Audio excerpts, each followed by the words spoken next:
And good afternoon, ladies and gentlemen. Seth Kamen, Sean Palmer here on Seth and Sean Sports Radio. We are trying to figure out why we're not having success with regards to getting Mr. Canes on. Hopefully, he'll be joining shortly. Anyway, just for me, for nothing else, an interesting sports weekend to say the least. Number one, in the fact that I went to a couple of games this week. Seems like I'm having delays and difficulties, and I'm hoping Seth will join first so then I can reset the game clock. Seth is joining. I have to reset the game clock, so I will be right back. But Seth Kamens has joined, and I'll let him take it away for right now as I reset. Well, I missed already the first minute and a half, so I don't even know what we could talk about. What's gone on in the last? Oh, and I know I'm out of my suicide league. Thank you very much, Bengals defense. Greatly appreciated. I'm not sure if Sean has started complaining yet about the 26 draft where there's no quarterback that he wants. Poor baby. Christian Hackenberg's not walking through that door.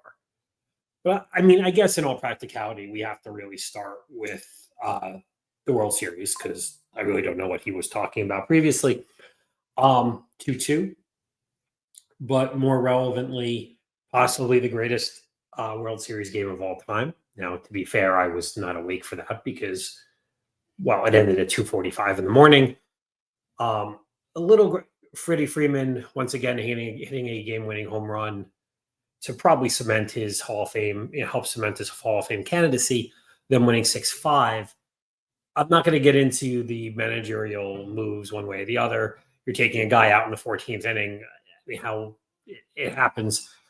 I do want to say it is somewhat gratifying, though, to see Clayton Kershaw, who's had such a brilliant Koufaxian career without the playoff accolades that Sandy had, to come in the 12th, pretty bad situation and do what needed to be done.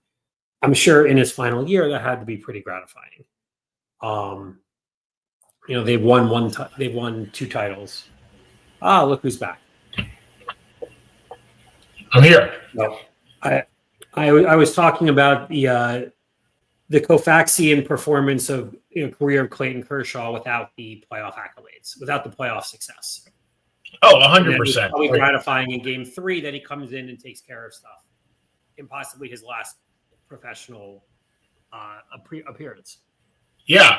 Well, number one, I have to take the mea culpa because I was definitely the one that said that Toronto was being fed to the Wolves. Obviously, that has not taken place.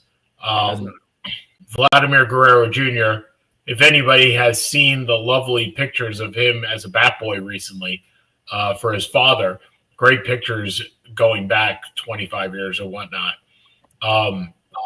He has put that team on his back.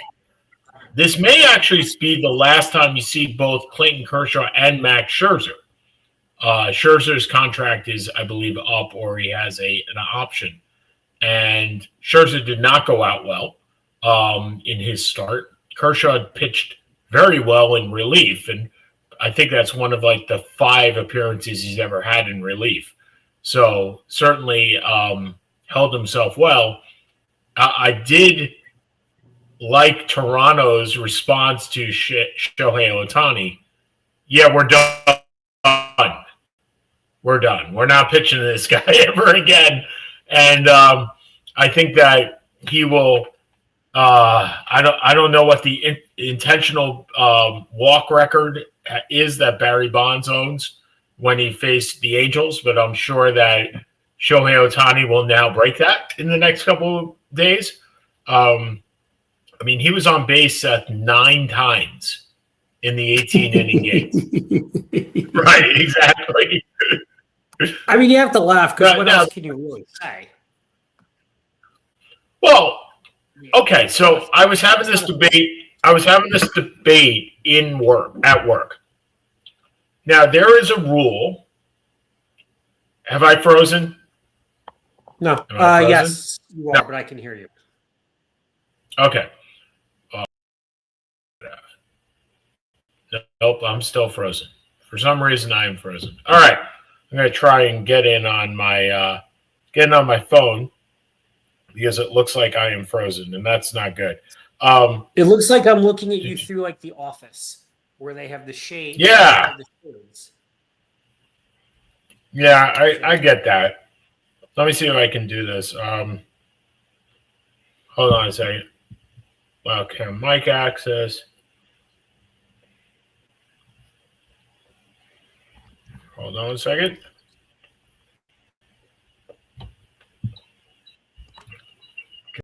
Oh, there we go. Okay, there we go. Well, Okay. now we have. Well, now we have echo. Still have echo? Massive.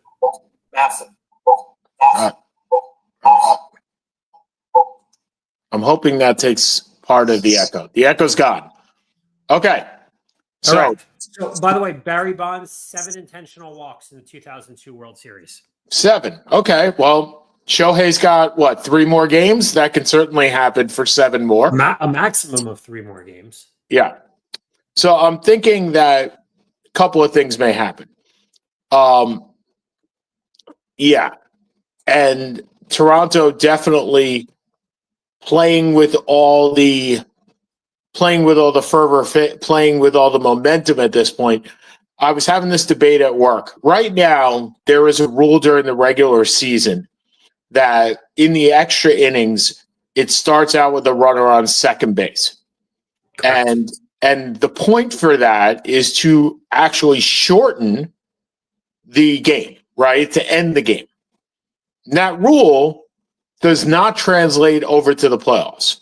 And this is the same in most sports, right? You have rules that end the games during the regular season. You have a shootout in hockey. You have different overtime rules in football.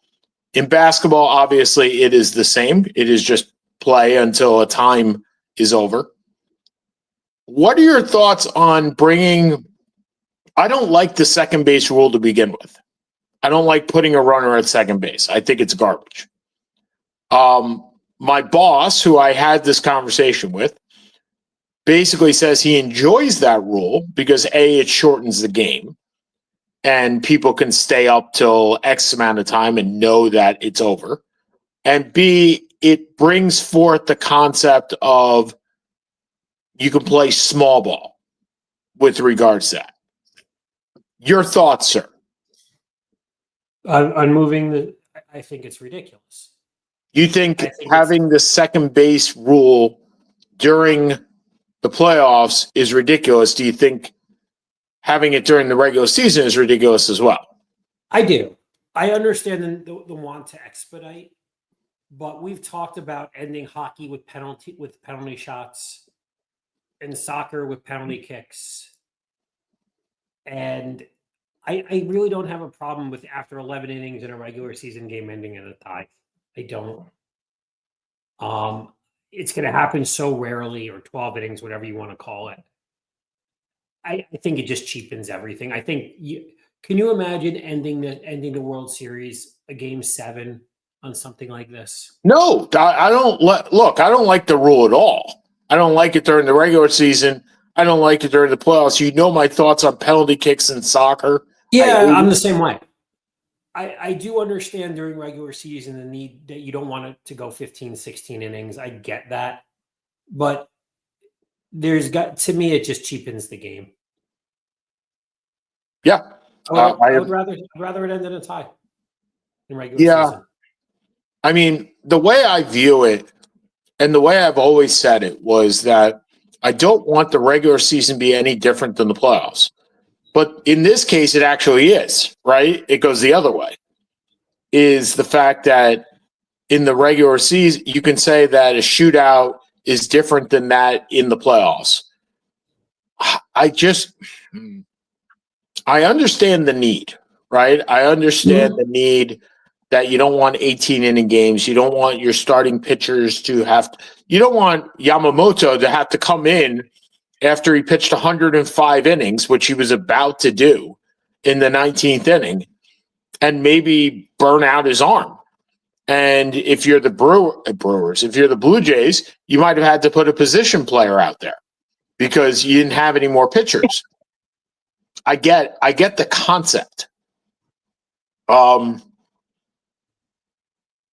I just don't like it. I to your point, it's like kicks, right? It's if you end a World Cup on penalty kicks, which has been done before, I think it is garbage. I think it cheapens the game. So I'm not in favor of it for the regular season. I'm certainly not in favor of it in the playoffs. I am so happy that this World Series is more competitive than I thought it would be. So happy. Yeah, just it would be nice for Canada to win a World Series, I guess. I think it would just be nice for the Dodgers not to win the World Series. Yeah. And right now, it's 50-50 for the most part. That's Game 5 tonight or tomorrow? I forget. Tomorrow. All right. Tomorrow. So game Oh, 5 no, wait. Game 6 and 7 would be Saturday, Sunday. Right. Wait. I don't know if Game 5 is tonight or tomorrow. Hold on. I'm working off of two different screens now. Well, what I would think is that at least it'll end over the weekend. I'm going to get that schedule right now. 8 p.m. Today's the 29th, right? Yes. It's 8 p.m. tonight. So then you have tonight and 6 and 7 or Friday and Saturday. Friday and Saturday. Yep. Back in Toronto, actually. So we have one more game in LA, then two more in Toronto to end it. Wouldn't it be nice if the Saturday night game started if there was one started at 5:30? Yeah, that's not going to happen, buddy. I mean, we wonder why you can't draw kids. Oh, I don't wonder. But the thing is, Seth, NBA games start at that same time. NBA games end in 2.5 hours. True. And but you can make the case that, look, Yamamoto's playoff game ended in just over 2 hours. Correct. And yes, the pitch clock, look, we're traditionalists at heart. The pitch clock we're all in favor of. I assume you're in favor. I believe you're in favor of it. Yeah, I am now. I will tell you I was not in favor of it. And I think I will tell you I was, if I remember correctly, because part of the big issue I have with baseball has always been it takes forever. Do you have a fundamental problem with the lack of pickoffs at this point? I don't know. It's been 2 years. You have to make a call one way or the other. Yeah, to be fair, I haven't watched as much baseball as I used to watch. So and the teams that I watch, I will say this, stolen bases are not as big a part of the game as they used to be. So correct. I don't view the pickoffs. I don't see throwovers as much as they used to be anyway, even before the three throw rule. So I'm not exactly sure whether I'm in favor. I don't think it matters. I understand that if Ricky Henderson was still on base, there'd be 15. Ricky Henderson would steal 300 bases right now. Right? I mean, he'd get 3 pickoffs and then he'd be gone. That would be the end of it. They throw over 3 times every time he's on base, and then he'd be gone. So the fact is, I don't think it's influenced the game. Look, the two things that have influenced the game more than anything else, the pitch clock and the designated hitter in both leagues. Designated hitter in both leagues means that pitchers don't bat, and pitchers don't bat in the playoffs, and pitchers don't bat in the World Series.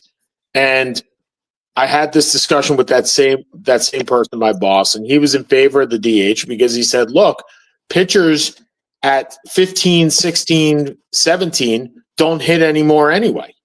So when you're being brought up, you're not being brought up to hit. So if you're not being brought up to hit, you haven't developed those skills to hit, and thus it's an automatic out. Okay, I see that. But how hard is it to damn well bunt? I mean, that's always been my take on it, is that it's a fundamental part of the game. You should learn how to bunt. But I think those are the two biggest things. And look, like I said, it's been nice to not have the Dodgers basically just roll all over everybody, right? They've been competitive series, and the Blue Jays have a shot. They have a shot to win at home, which is awesome. We know it's going back to Toronto, so you'll at least have a game 6 there, and perhaps a game 7, and that'll be fun. And I'll tell you, I have plans on Saturday, but Friday I envision myself watching game 6, no matter what. So that'll be fun. I'm going to be interested in watching. I want to talk a little bit about your New York Giants. And I'm sorry. Like, that's all I could say is I'm sorry. I'm watching that. I'm at the Mercedes-Benz Dome watching the Dolphins play the Falcons because I had a friend in town. I'm sorry you had to watch that. Well, yeah, but look, there were a lot of sorries on on Sunday. Well, that was one of them, with Bijan getting 2.7 yards per carry and Kirk Cousins throwing for like 95 yards in total. But the fact is, as the ticker goes and as there's information being brought in the dome, and one of them is Cam Scatterboo has dislocated his ankle. And I'm like, okay. No, I think it was he got carted off. So once he gets carted off, obviously, like everybody else in the world, I go looking for the video. And I find it on Twitter. And this is the Robin Ventura injury. This is This is any one of a number of injuries where the ankle goes the wrong way. And when that happens, look, I'm not a doctor, but you know certain things. When you've had injuries and you follow sports, you know, okay, dislocation of an ankle means ligaments, tendons, and hopefully no break, but definitely ligaments and tendons, either stretched because there's no other way that ankle goes that direction, or torn, and you hope for the best. And from what I've read today, it's not the best. This is a gruesome injury that is going to require multiple months. And you only hope, look, Scatterboo, that's a great story. It's just a great story, right? And every time I hear his name, it's Scatterboo every time. Yep. You want to root for this guy. I only hope he can come back for numerous reasons. Number one being he may be my favorite Giant. If that is not an overly high bar, but sure. It's not a high bar, but it's still a bar. And number two, it was, like I said, it's a great story. He came from a great place, and he captivated the New York football scene, much the same way as Jeremy Lin captivated the New York basketball scene. Right. You hope it's just not a shorter period of time as Jeremy Lin did. No, it's not much it's actually not much longer than what Jeremy Lin did. For now. Yeah, for now. And I'm sorry that you now have to deal with Tyrone Tracy and Devin Singletary for the rest of the year. Does this inherently, however, perhaps save Brian Dable's job? I don't know. I don't. Look, without Malik Neighbors, they played really well without Malik Neighbors. They played weirdly better without him than with him, because in part Scatterbo and Jackson Dart were getting time. The team is 2-6. Yep. They're not going anywhere. Correct. 2 of those losses are absolutely awful and inexcusable, Dallas and Denver. But you are what your record says you are. You're looking at a top 8 pick in the draft. I don't know if it's going to save him, because we know how difficult the schedule is. You're looking at 4-13. The problem also is the run defense has been horrifying, and that was supposed to be a strength. I just think the only thing saving, I mean, John Mara has cancer. And I think maybe it's just not it may just not be a pressing priority at this point. That the team is not going anywhere this year. And you give Shane one more year and Dable one more year when you have all of your ducks in a row and you see what happens. I mean, it's not like Mara's made great hires over his career. Shermer, McAdoo, Judge. And look, Dable was the popular pick. Shane was the popular GM pick. Judge was out of freaking left field. And Shermer was kind of Shermer and McAdoo. McAdoo was a pretty quick hire for a head coaching position also. I don't know. I won't have a major problem if they keep him for one more year. I won't have a major problem if they fire him. So right now, your New York Giants are in the 6th spot for the draft. And why this weekend was a terrible football weekend was the Jets won. I mean, I lost my suicide pool because of it. Once again, so New Orleans is number 1, and the Jets are number 2, and the unfortunate part is they both need quarterbacks. Now you're going to see Tyler Shaw for the next. It's Tyler, right? That's his first name. Tyler Shaw out of Louisville. Yeah. You're going to see him. What the heck is the coach's name for New Orleans? Kellen Moore. Kellen Moore said today that Tyler Shaw is the quarterback for the rest of the year. So if you have him on your fantasy league team, you can now play him instead of Spencer Rattler. And good luck to you if you have to play them. I know there are teams in our league that do have to play Spencer that don't have Spencer Rattler now, which is a big thing. And the Jets go to 1-7, their first win of the year. Congratulations, I guess. I mean, it was as let me put it this way. The touchdown that won the game was not thrown by their quarterback. That just tells you right then and there. Do you think is Aaron Glenn in any trouble? No. For 1,000 reasons, but okay. So here's why I believe Aaron Glenn is not in trouble. First of all, Aaron Glenn is a legacy. Remember, Aaron Glenn played with the Jets, right? So if you're firing Aaron Glenn, you're firing a guy that is beloved by Jet fans. Beloved, including myself. I mean, he was the guy we wanted all along. So how many teams fire a coach after 1 year? It's not unprecedented, but it's also not common, right? No matter how much you do. Dan Campbell wasn't fired after 1 year.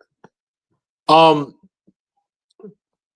then you tack on the fact that he's a legacy and he's loved. No, you're not going to be able to turn this team around in 1 year.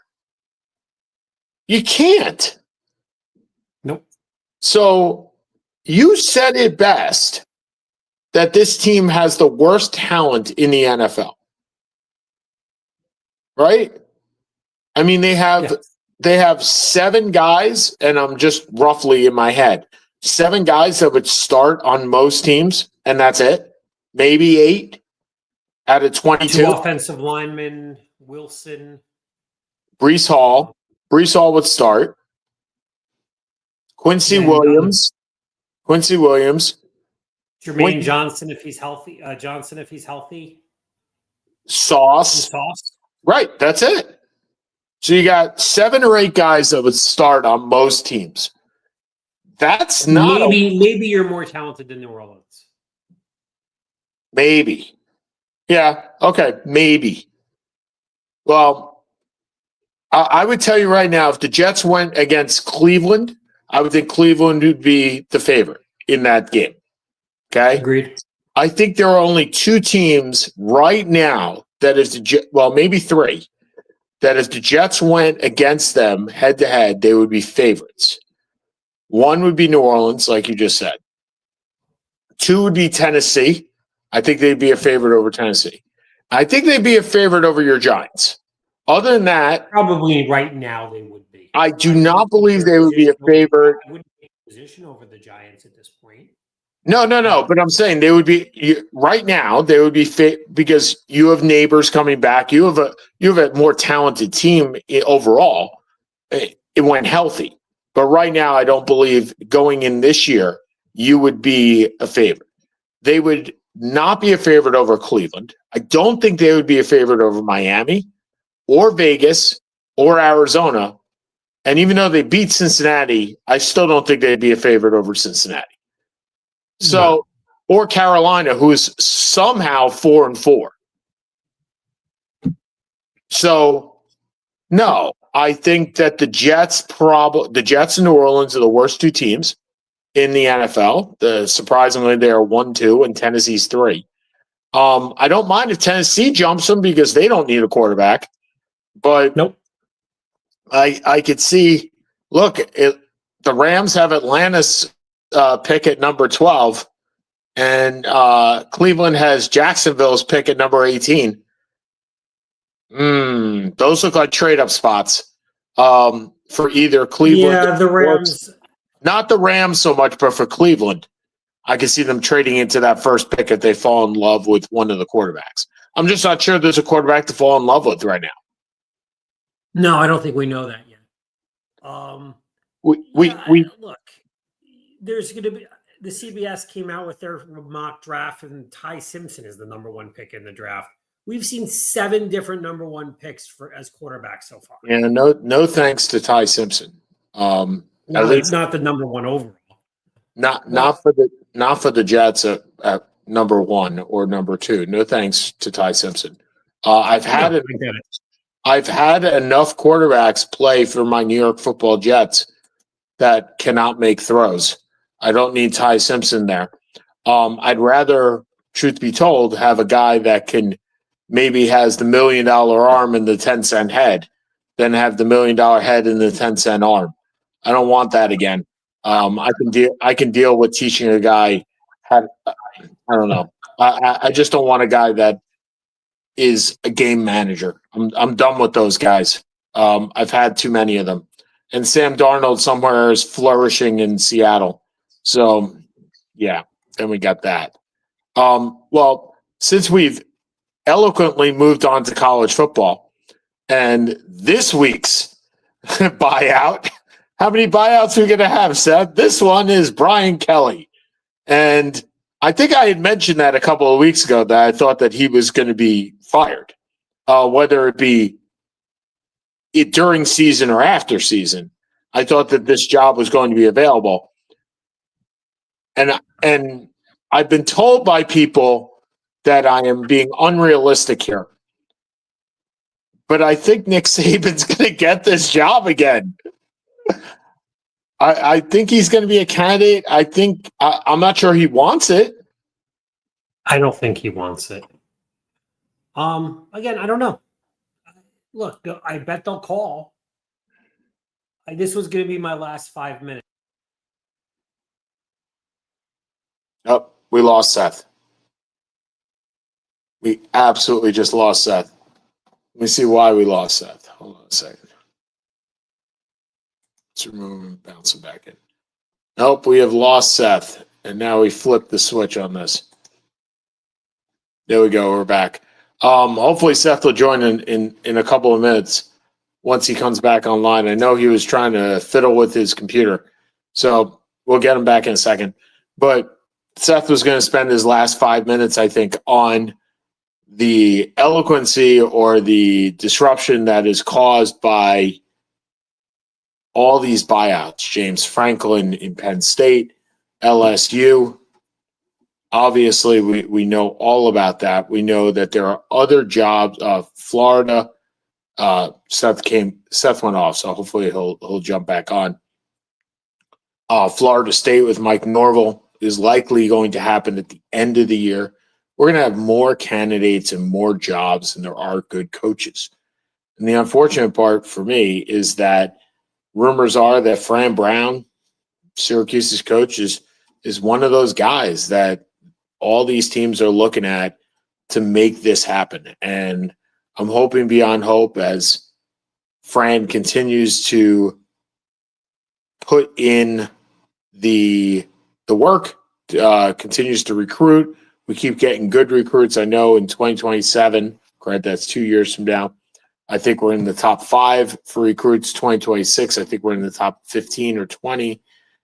It's nice to have some football recruiting coming back, but who knows? I mean, that's the hope that we have going forward. I think I just lost you. That's the hope going forward, that we're going to have these types of recruiting classes at Syracuse University, but that's all dependent on the coach, right? We've learned this before, that the coach is what's driving these teams. That's basically what it comes down to.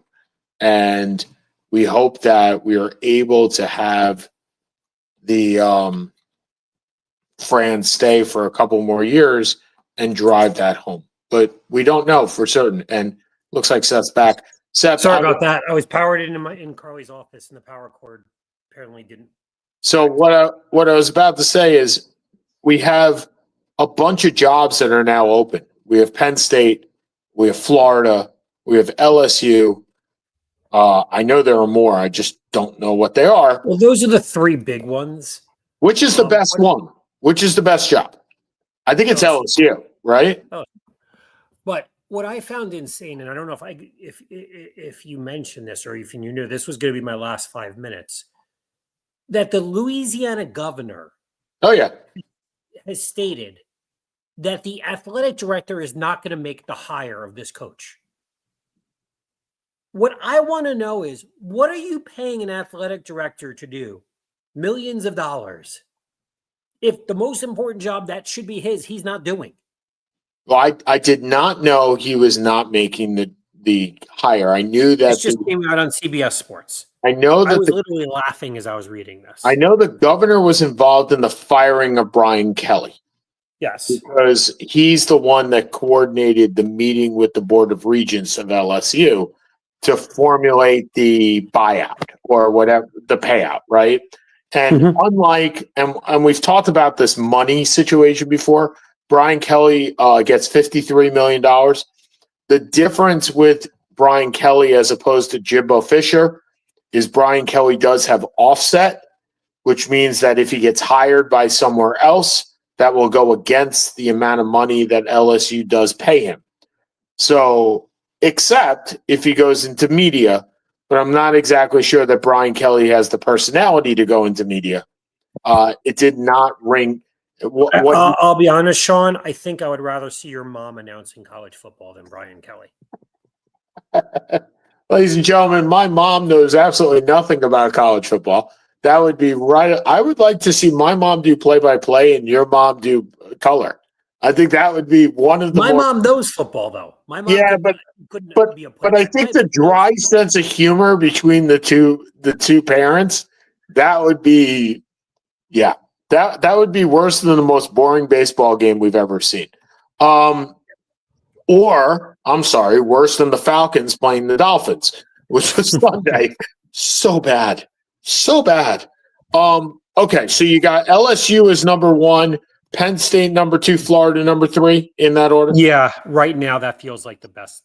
That feels like the order. I think Florida State. I think Mike Norvell's gone. I think that's number 4. I'm not sure. I don't know if Florida State has the money for the buyout on this one. I think there's a couple. I think also what's going to happen. There's 2 other jobs. One is a given. Luke Fickell is going to be fired at Wisconsin. Okay. And that's a nice job. It's not at the other tier. But the problem you have is this. Auburn is a really good example. In a perfect world, they would probably fire Hugh Freeze. Yep. But what exactly happens when you are the 3rd or 4th best coaching job open in this carousel in your conference? Because you're not getting Kiffin. You're not getting James Franklin. Again, not assuming you want them. I have no idea. But there's a good chance Steve Sarkisian apparently may want the Tennessee job. The Tennessee Titans, not the University of Tennessee. Oh, I was like, hold on. UT is UT is not firing their UT is very Right. happy with their coach and Heupel. right. But, Heupel's doing very well there. correct. Oklahoma Venables, I don't think is in trouble this year. But like the point is, there's so many coaching positions open. Do you really want to open this up where you're not going to get the guy that you want? Well, I said that there are more coaching availabilities than there are good coaches. Yeah. And look, you don't know where next year is going to lie. Maryland's a good example. Loxley has been there 6 years. Yep. He can recruit, but the same thing happens every year. They start off 4-0, they lose bad games, they end up 6-5 and go to a bowl that nobody's ever heard of. Right, but that's success for Maryland. No, it's not. Oh. No, I'm not. Look, my Maryland expectations is not to be threatening Michigan or Ohio State. But the expectation is that, once a decade, they can be a top 25 team. Okay. With being able to recruit the DMV, and Loxley can recruit. We got the number 5 quarterback in the country this year, Malik Washington, who's been pretty good. And we have the number 1 defensive recruit in the country who's committed to us next year. The problem being you fire Loxley, you lose that. Look, your recruits these days are just as good as your coach. That's it. That's it. And by the way, yeah. Ed Ogeron is making a play for LSU, which I think that's not going to happen. Well, but he also stated that he would be happy to serve as defensive coordinator for Lane Kiffin. Kiffin served on his staff. Why not throw it the other way? Look, everybody loves Ed. I love Ed. I think Ed's fantastic. So when Penn State takes Fran Brown as their coach, do you want to go? Yeah, I've already gone down that road, and actually, I would because Ed also coached at Syracuse University. He was a defensive assistant at Syracuse. He does not strike me as a Syracuse kind of guy. Well, I don't want to lose Fran. As when you were gone, I said I think Fran's. Unfortunately, I think Fran is probably gone due to all these coaches, all these coaching vacancies. Any job in the SEC and any job in the Big Ten is better than Syracuse's job. He's not going to get the Penn State job. Oh, you think no? I don't think so. Okay. He's not getting. Okay, let's take a step back. He's not getting LSU. No, he's not. I don't think he's going to get Florida. He could get Auburn. I don't think Auburn's going to open it up. No, I'm just saying he could get Auburn. Yes. He could get Florida. Well, it looks like I'm just trying to get the light out of the way. Okay. Yeah, he could get Florida. I think he gets Florida. So the question really is this. If you're Fran Brown, Syracuse is what, about 5-3? Okay. I don't know. I think they're 4-4, but okay, yeah. I think you need another year or two to get if you want to move up to those jobs. I don't think your words to God's ears, right? I mean, I hope you're right. The thing about him is that he comes from Georgia, right? Yes. He knows how to recruit down here. He's an SEC guy. Yes. All right. Well, I don't think of him as an upper echelon at this point SEC guy. I think if Kentucky gets rid of Mark Stoops, I think that may happen. Oh, but that's not a good job. No, it's not. But Auburn would be. Auburn is a tough job. Yes. I think Auburn's going to wait a year. Okay. Florida's a great job. Florida's if he gets offered Florida, he has to take it. Yes. I think Kiffin's going to end up at Florida. All right. He gets offered. Well, yeah. I mean, I don't think he gets offered Wisconsin. I don't think he's that. Wisconsin is going to go to the guy. Is going to go to a Chris Klayman, a Lance Leopold, a Midwest guy. Yeah, I agree. Well, what happens this way? What happens if LSU, right? So we haven't talked about LSU. Where do you think Kiffin winds up? Because that's the big one, right? I kind of think Kiffin ends up at Florida. Okay, so let's say Kiffin winds up at Florida. So LSU is still available, right? It's open. We both believe that Ed is not that guy, right? It's not going back to Ed. Okay, so who are the three big guys for LSU? The guy at Arizona State, right? Dillingham. I don't know. No, I don't think he's going to go there, but he's one of the big guys, right? The guy in Missouri and the guy at Vanderbilt. Those three guys. Those are the three big guys besides Kiffin. All right. So let's say the guy at Vanderbilt leaves. Charlie Lau? Clark Lee leaves. Okay. That is a Big Ten job. Oh, sorry, that is an SEC job at a good school, not a great school, a good school. That is a job that Fran Brown could take. Yes. Okay. Let's say Missouri, the guy from Missouri goes to LSU. Okay. I don't think that's a big enough name, but I think he Drinkowitz? Yeah. It's a long enough name, but I don't think it's a big enough name. So let's say Drinkowitz goes. I don't think Fran Brown goes there. That's not a Southern school for him. That's not Southern enough for him. So I think that there's potential. First of all, does James Franklin coach again? He could go back to Vanderbilt. Oh, yeah. Yeah, he'll coach again. And he could go back to Vanderbilt. Yeah, you don't usually go back. How many times have you seen a coach go back to a team? Well, here's another question. Is James Franklin going to Wisconsin? No. How many jobs are bigger than Penn State? 3, 4, 5?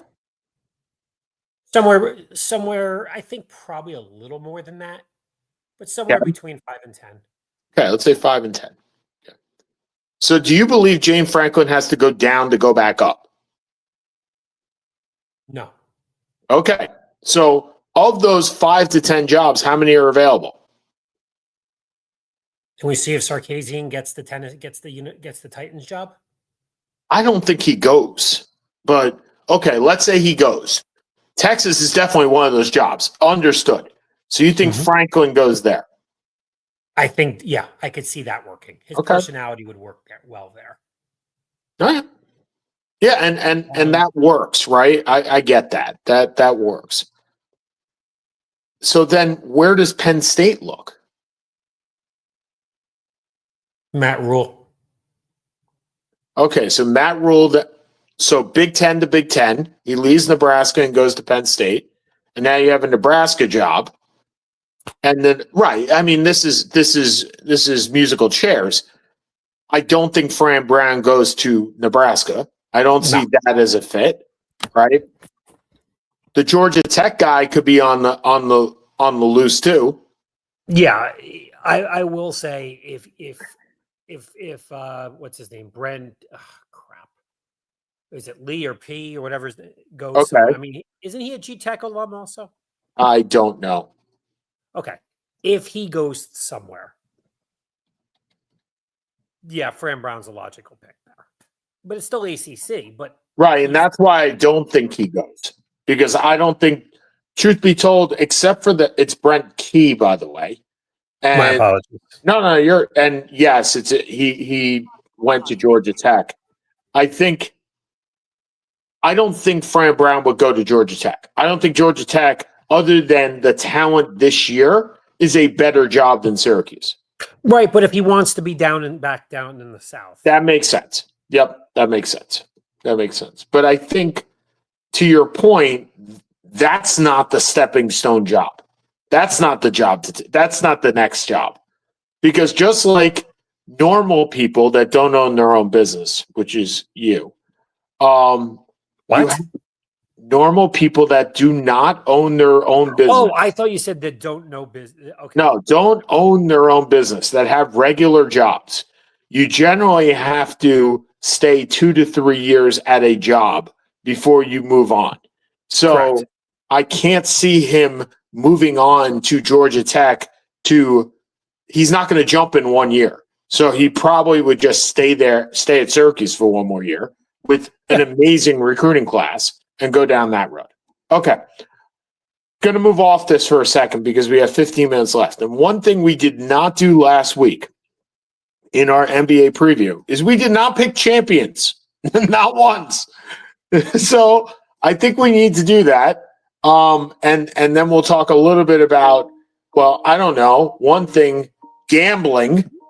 Number two, I mean, there's a little bit of gambling going on. Gambling. And number two, we'll talk about, as Zach Lowe says, the non-Wemby categories.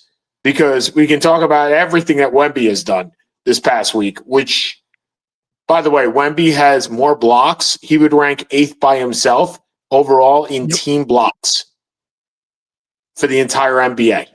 Oh, he's been unbelievable. Look, we're 4 games in. Philly's been the best team in the NBA. Yeah. And Chicago's number 2. And Chicago's number 2. So we both know Chicago's going to wind up with 38 wins. It just doesn't happen any other way. But okay, so my champion, I am picking Denver because I don't want to pick Oklahoma City. I am picking Denver to beat the Knicks. Yeah, and I think I had the Knicks, which I'm kind of on, but I'll take OKC to repeat. And once again, my hopes of a champion will be destroyed. If you go to the finals, you'll be very happy. No, I won't, because if that was the case in 2015, I was very happy when the Mets played the Royals and lost. No, I will not be. No, I will not. I will not be very happy. Especially if they play the Nuggets, because I think they should beat the Nuggets. The Nuggets are a better matchup. The Nuggets are a much better matchup than Oklahoma City is. I just don't think they will. So that's the problem. Like, if I see the Nuggets on the other side, I'm going to be jumping for joy saying that's the matchup we need because somebody took care of Oklahoma City that we don't have to play them. So I'm very happy.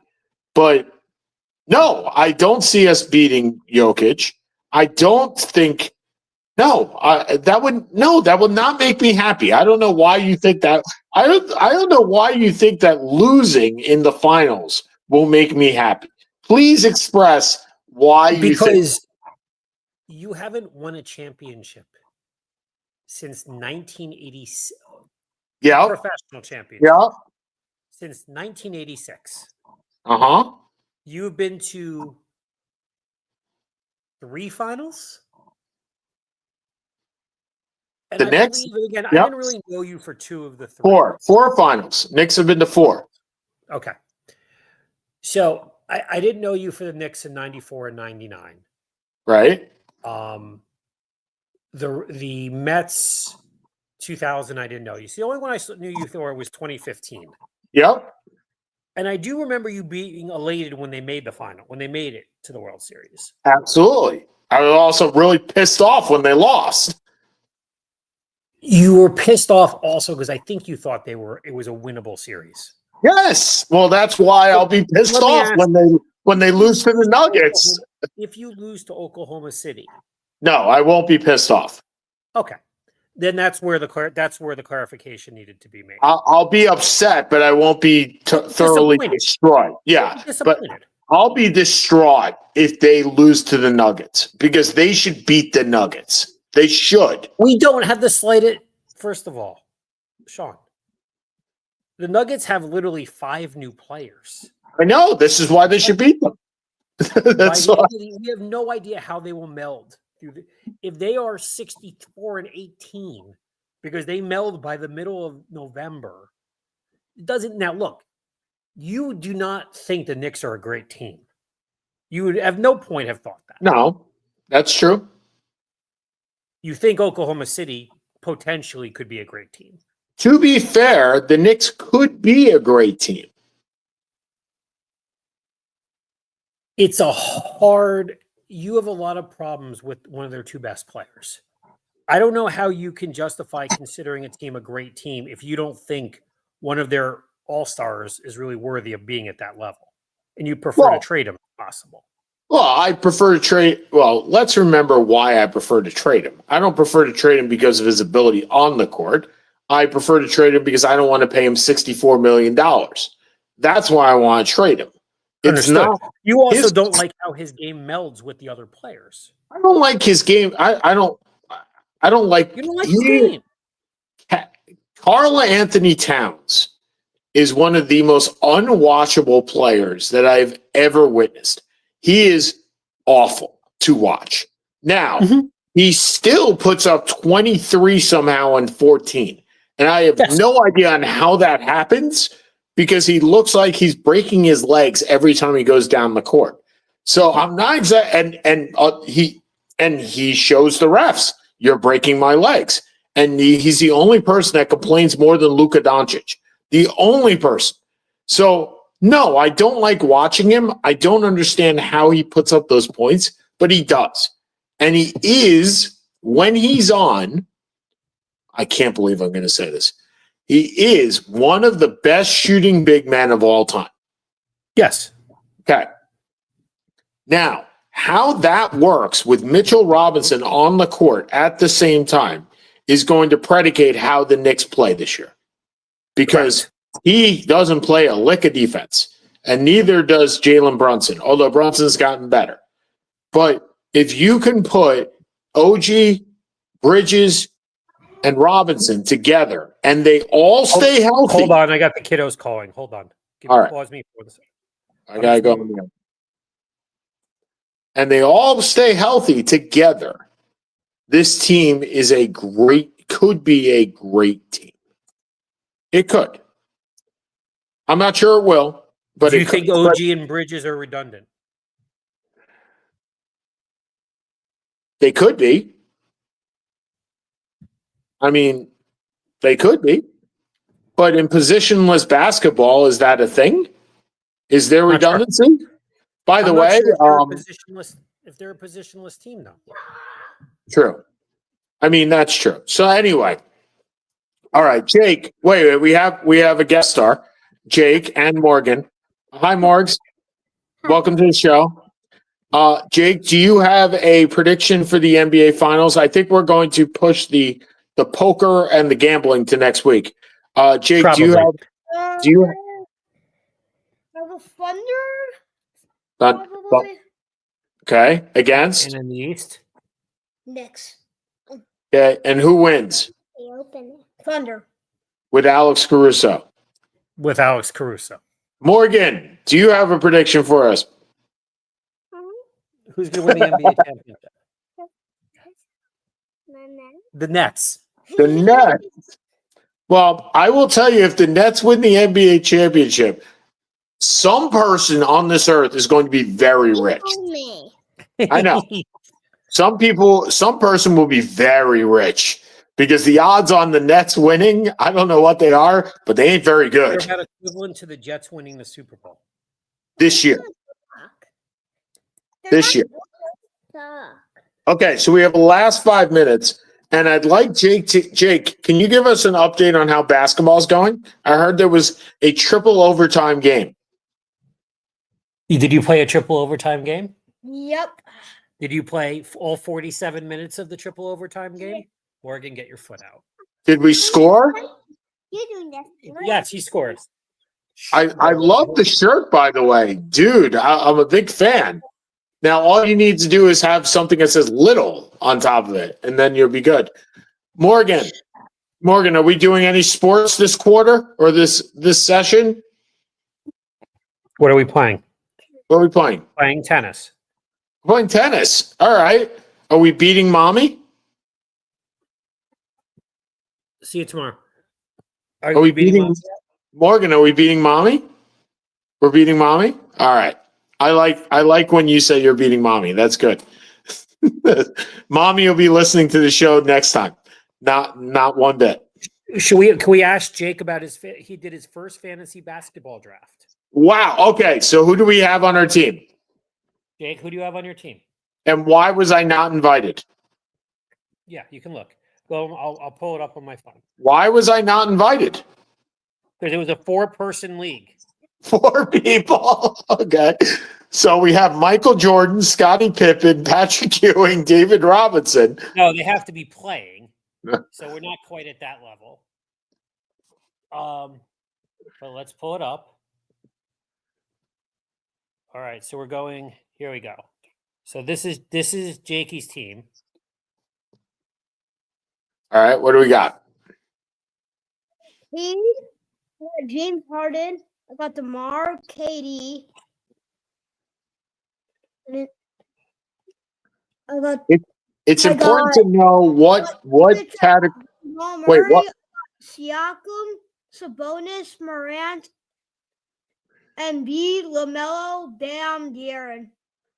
Okay, so what categories are we looking at here? I'm looking at We got three-pointers, rebounds, assists, steals, and blocks and points. So it's a 6x6.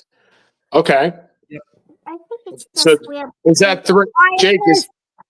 Jake, is that 3-point percentage or 3-pointers made? 3-pointers made. Okay, I think you're going to probably struggle on that category, thinking about your team, as you don't have a true gunner on that team that has volume 3-point shooting. You may need to get a gunner. We may have to, Sean. You may want to go to Sean for some advice for people to pick up. Yeah. Sean's So, pretty good at this stuff. so generally, what you need is you need to have a couple of guys that shoot for volume on 3-point shots. Stephen Curry is the ultimate 3-point shooter. You need to get a You need to get a Michael Porter Jr. or a Cam Thomas. But we can talk about. Because Okay. Morgan, this is sports, honey. Curry All right. taken in the second round, way too early. Who was taken in the second round? Stephen Curry. Way That's too not. That is not too early when 3-pointers are a category. Nope, not one bit. He's got volume and he's going to hit them. early. But we will talk about that offline. I think we're gonna stop it here for Morgan Kamens, who is upside down. Jake Kamens, upside down. Jake Kamens, who is right side up. Seth Kamens, who had a haircut yesterday, and Sean Palmer right here. Seth and Sean Sports. We'll talk to you guys next week. Have a good one, everybody. Tennis tournament. Anyone is tennis tournament. I'm winning it so